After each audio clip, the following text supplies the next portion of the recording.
بەهەشت شوێنی بەیەگەشتنی ئیمانداران و خواناسان ئەوەی لە دنیادا خۆشت ویستووە بەهەشتی بێ ئینشەڵا لە قیامەت لە بەهەشت دەیبینیتە. براکەم بە پێکەرینەوتی چونکە ئینسانی ئیماندار مزگەێنی بەهەشتی پێدرێ پێکە نییە لەم دنیا پڕ لە خەم و خەفەتە ڕزگاری دەبێت بۆ بەهەشتێکی خوا دەڕوا کە پڕە لە خۆشی لە شادی دوای مردن بۆ ئیماندار خەم و خەفەت و کێشە و مشکلە نییە.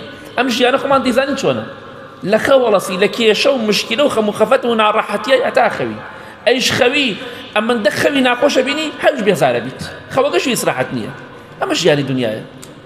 بەڵام بەهەشت ئەمانەی تیا نییە خەم و خەفەت کێشە و مشکلە ناخۆشی و ناڕەحەتی تیا نییە.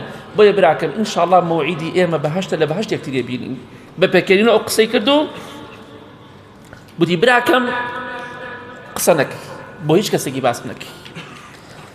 ئەم جا ئایەتەی خوێنایەوە الحمد لله الذي صدقنا وعده. ئەهلی بەهەشت خوای گەورە دەفەرمێ دەڵێن الحمد لله خوای گەورە ئەو وعدەی کە بە ئێمەیدا هێنایە دی ئێمە قسە بەهەشتەوە ئەو تا ئێمە بووینە خاوەنی بەهەشت. ئەفەرمێ ئایەتەکەی خوێنایەوە سوێن بەخوا گیانی دەرچوو هێشتا خۆراوە نەبوو ڕۆحی دەرچوو.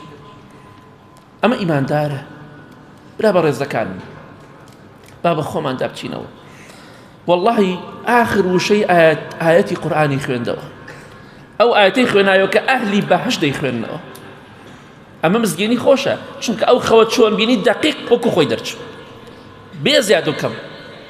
سێم ڕۆژ کوژرا خوای گەورە بە شەیدی قبول کە بەڵام لە کاتێکە کە بە زمانی بە ڕۆژوە بوو پێش خۆر ئاوا بوون ئەو ئافرەتە چی پێوت حۆریەکە یەکسەر و خۆی دەرچوو. بەڵێ خۆشەویستان با ئێمەش خۆمان ماندووکەین بە پشتیوانی خوا مەوعیدی ئێمە لەگەڵ بینینی خوای گەورە لەگەڵ بینینی پێغەمبەران سەلامی خوایان لەسەر بێت لەگەڵ بینینی سەحابە و خواناسان و پیاوچاکان بەهەشتە.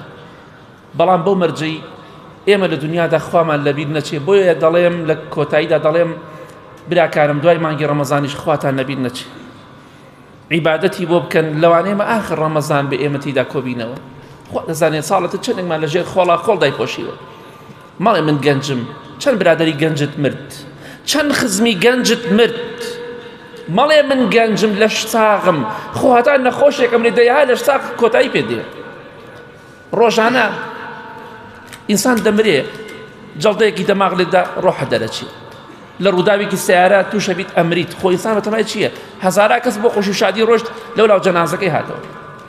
بۆیە ژیان سیقەینی ئەم تەمەنە کورتە گەنجە خۆشەویستەکان بۆ خوا سەرفیکەن دڵنیا بن لە دوای مردنتان زۆر دڵخۆش دەبن بە ئیزنی خوا ئەهلی بەهەشت دەبن بەو مەرجەی لەگەڵ خوادا ڕازگۆ بن. ئەهلی بەهەشت لەگەڵ خوادا ڕازگۆیە. ئالی بەهەشت نامانی ڕەمەزان نوێژ ناکات بەڵکو بەردەوام نوێژ دەکات و عیبادەتی خوا دەکات. بۆیە بە پشتیوانی خوا چاکتر بن لە ئێستا لە دوای مانگی ڕەمەزانیش وعد بەخوا بدن ئەو وعدەی کە لە نوێژەکات داوتە ئیاکە نەعبود و خوایە وعد بێ عیبادەت بۆ تۆ دەکەم بەردەوام بەرەسەر وعدەکەی وعدە خلاف مەبە بە ئیزنی خوا سەرکەوتوو دەبیت.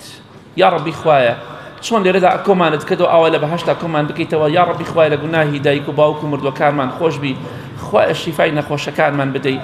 خوایە گیانەوانەی کێشە و مشکیلانێ خوایە بۆیان حەلکەی بۆیان ئاسانکەی ئەوانەی نەخۆشن شیفایان بدەیت ئەوانەی ناخۆشی ناڕەحەتیان یا ڕەبی خوایە لەسەریان لای بەری ئەوانەی خەمبارن خوایە دڵخۆشیان کەی ئەوانەی قەرزارن خوایە قەرزاریان بۆ بدەیتەوە.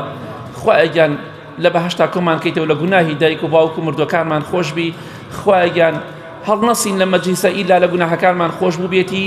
یا ڕەبی خوایە بە ئەهلی بەهەشتمان قبول کە لەو کەسانەمان بگێڕە کە لە مانگی ڕەمەزان لێمان خۆشە بی دەمان خەیتە بەهەشتەوە. آمين آمين آمين وصلى الله على محمد وآله وصحبه أجمعين.